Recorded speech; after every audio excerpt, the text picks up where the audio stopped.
rad obvestil, da bo Komisija za nadzor javnih financ v petek, to se pravi ta petek, pojutrišnjem, ob 8. zjutraj nadaljevala z sejo o Cimosu. Ker drugimi besedami, Komisija za nadzor javnih financ je že obravnavala problematiko Cimosa, in sicer je ta seja je bila 6. februarja tega leta. In takrat je na predlog nekaterih poslank in poslancev bila seja prekinjena z obrazložitvijo, da gre pred prodajnim postopkom za občutljive in kočljive informacije. Sedaj je prodajni postopek končan. Z velikim fiaskom. Z drugimi besedami, do prodaje pravzaprav sploh ni prišlo. Zaradi tega so odpadli razlogi, da se o Cimosu ne bi govorilo.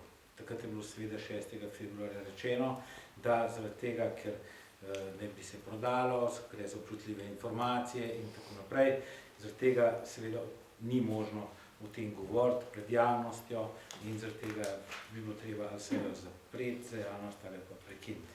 In prekinila se je in zdaj se bo dejansko nadaljevala.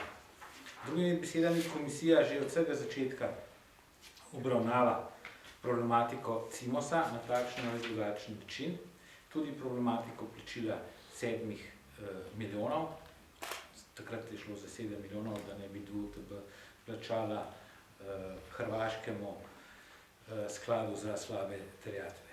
Sedaj je prišlo do konca prodajnega postopka, italijanski partner je odstopil.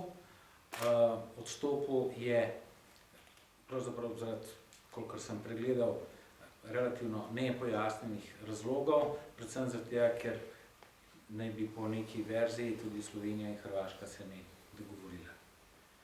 DUTB in SDH tukaj nista odigrali svoje vloge. In zaradi tega je seveda nastala tudi škoda. Ta škoda se ne meri samo v denarju, lahko se meri tudi v ugledu in tukaj tudi, če ali ko bo prišlo še do kakšnih prodaj Cimosa, kadarkoli že, je ta ugled omajan. V to prodajo se je vmešala politika. Vmešal se je minister Počivalšek. Ne glede na to, da sta DUTB in SDH popolnoma samostojna in neodvisna, kar seveda čudi. Če se je želela seveda narediti zgodba o uspehu Cerarjeve vlade in se seveda ob tem uspehu dejansko tudi, bom rekel, tako po novinarsko slikati in seveda stopati pred kamere glede tega uspeha, potem temu seveda ni tako. V Slovenski demokratski stranki menimo, da gre seveda za odgovornost vseh vpletenih, da do te zgodbe ni prišlo, za to uspešno zgodbo pa seveda stojijo delovna mesta. Delovna mesta, ki naj bi jih bilo preko 5000 v vseh državah, kjer Cimos dejansko posluje. In zaradi tega bo na tej seji, tudi v petek, dejansko treba pogledati realnost sedanjih navedb, predvsem ministra Počivalška o reševanju Cimosa.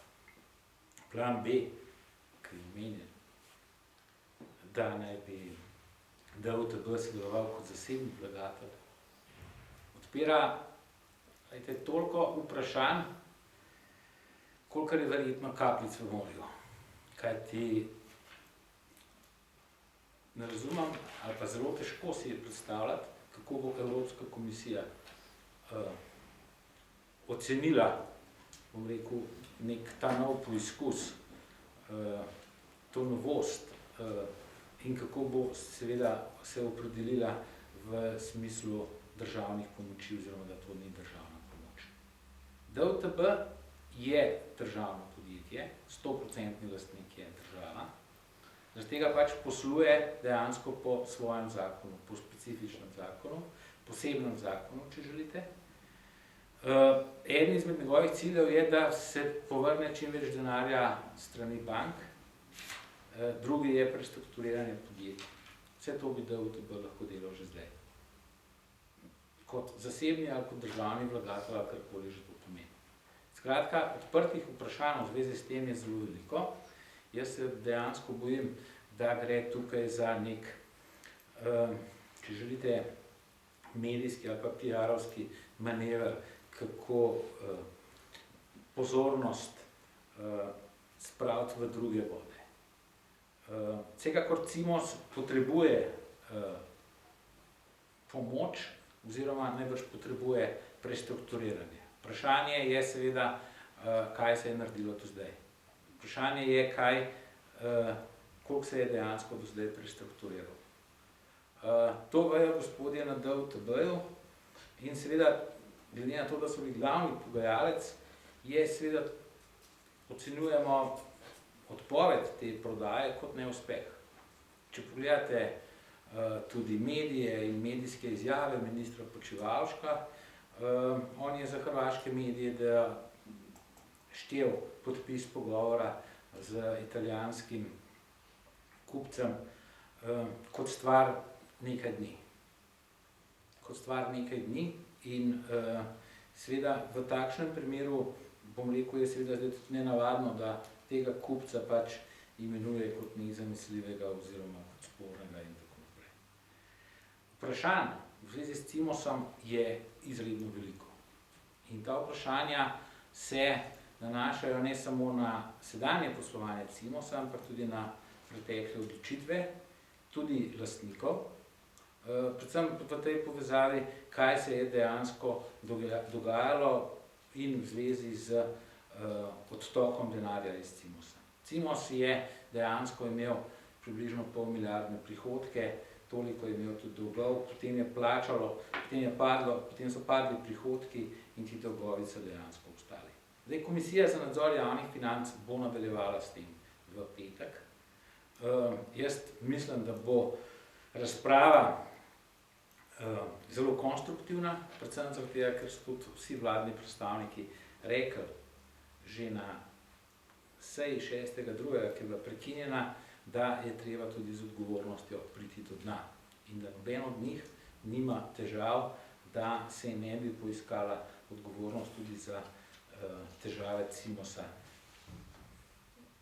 oziroma za razloge, vzroke težav Cimosa v sedanjem trenutku. Seveda vsi upamo, da bo prišlo do nadaljevanja proizvodnje oziroma da bo ta proizvodnja stabilna oziroma do tega, da kupci ne bi dali odpovedi, kar se seveda tudi šla. Toliko v zvezi s to napovedjo, v zvezi z Cimosom.